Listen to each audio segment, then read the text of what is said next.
Hi friends, எல்லாருக்கும் வணக்கம். இன்னைக்கு என்ன வீடியோனா, எலெக்ஷன் டியூட்டி போயிட்டு இருக்கு. ஓகேங்களா? எலெக்ஷன் டியூட்டியில் நிறைய வண்டிகளை பிடிக்கிறாங்க. இதில் என்ன இஷ்யூனா, ஓலா ஊபர் ஓட்டுற நம்மளுக்குலாம் கொஞ்சம் சின்ன சின்ன இஷ்யூஸ் இருக்குது. கஸ்டமர்ஸை ஒரு தடவை செக் பண்ணி ஏற்றிங்க. ஓகேங்களா? ஏர்போர்ட் போகிறவங்கள பற்றி பிரச்சனை இல்லை, ஏன்னா ஏர்போர்ட்டில் எதுவும் கொண்டு போக முடியாது. ஸோ மற்றபடி வேறு எங்கன்னா போகிறவங்க சூட் கேஸோ வேறு எதுவும் லக்கேஜ் எடுத்துகிட்டு வராங்கன்னா ஒன்ஸ் கன்ஃபர்மேஷன் பண்ணிக்கங்க. கஸ்டமர் சைடில் கன்ஃபார்ம் பண்ணிக்கங்க. ஓகேங்களா? சப்போஸ் அப்படி எடுத்துகிட்டு போய் ஏதோ இஷ்யூ மாட்டிக்கிட்டிங்கன்னா கூட போலீஸ்காரர்கிட்ட சொல்லுங்கள், இதுமாரி நான் ஓலா ஊபர் தான் கால் டாக்ஸி ஓட்டுறேன்றத கன்ஃபார்ம் பண்ணுங்கள். ஓகேங்களா?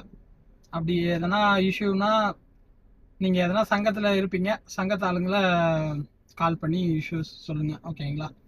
ஸோ சேஃப்டியாக வண்டி ஓட்டுங்க, பார்த்து பத்திரமா வண்டி ஓட்டுங்க. கஸ்டமர்ஸ் ஒரு தடவை செக் பண்ணிக்கங்க. கஸ்டமர் செக் பண்ணுறதுல ஒரு தப்பும் இல்லை. ஓகேங்களா? கேட்கறதுக்கு கூச்சப்பட்டீங்கன்னா நாளைக்கு மாட்டிக்கிட்டிங்கன்னா நம்ம தான் ரொம்ப கஷ்டப்பட வேண்டியதாக இருக்குது. ஸோ அதனால் கஸ்டமர்ஸை செக் பண்ணி ஏற்றிங்க. ஓகேங்களா? இதை தான் சொல்லணும்னு நினச்சேன். ஸோ அடுத்த வீடியோவில் பார்ப்போம்.